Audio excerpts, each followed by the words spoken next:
Peneliti Perkumpulan untuk Pemilu dan Demokrasi Perludem Ihsan Maulana mencatat Partai Golkar menjadi parpol yang paling banyak ajukan perkara perselisihan hasil pemilihan umum atau PHPU di Pileg DPR dan DPRD.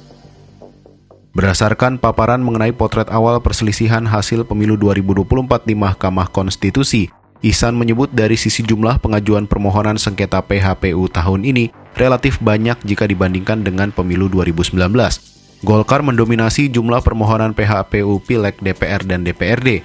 Golkar mengajukan total 29 permohonan PHPU, sedangkan Nasdem di posisi kedua disusul Gerindra, PKB, PAN, P3, Demokrat, PDI Perjuangan, Hanura, dan Perindo.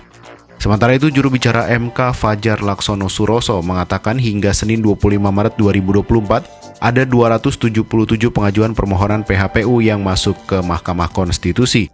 Jumlah tersebut terdiri dari 263 permohonan sengketa pemilu legislatif DPR-DPRD, 2 sengketa pemilu presiden, dan 12 permohonan yang diajukan oleh calon anggota DPD. Belum bisa memastikan gitu ya, karena saya katakan tadi, ini belum mencerminkan jumlah perkara ya. Tapi kalau secara kasat mata berdasarkan jumlah permohonan, kalau tahun lalu itu 262 ya. Nah, ini 277, tapi sekali lagi itu belum mencerminkan jumlah perkara. Nanti akan kita sampaikan ketika sudah fix, jumlah perkara sekian, nah baru kita bisa komparasi.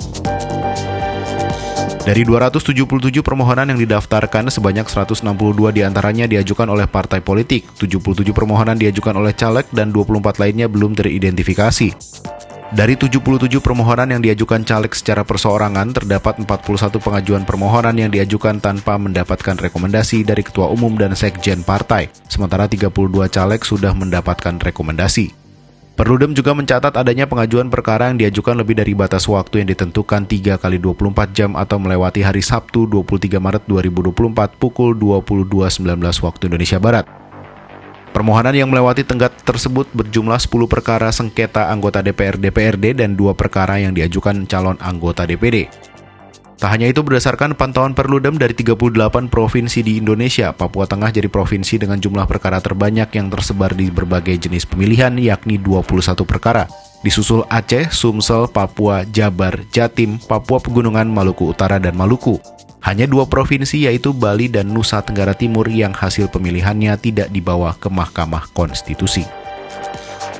Peningkatan perkara yang masuk ke Mahkamah Konstitusi ini menunjukkan bagaimana penyelenggaraan pemilu kita yang masih diwarnai dengan dugaan kecurangan, pelanggaran yang berdampak pada hasil pemilu dan kemudian dilaporkan ya oleh peserta pemilu ke Mahkamah Konstitusi. Tentu ini menjadi satu sinyal yang kurang baik begitu ya, mengingat pemilu 2024 adalah pemilu serentak kedua.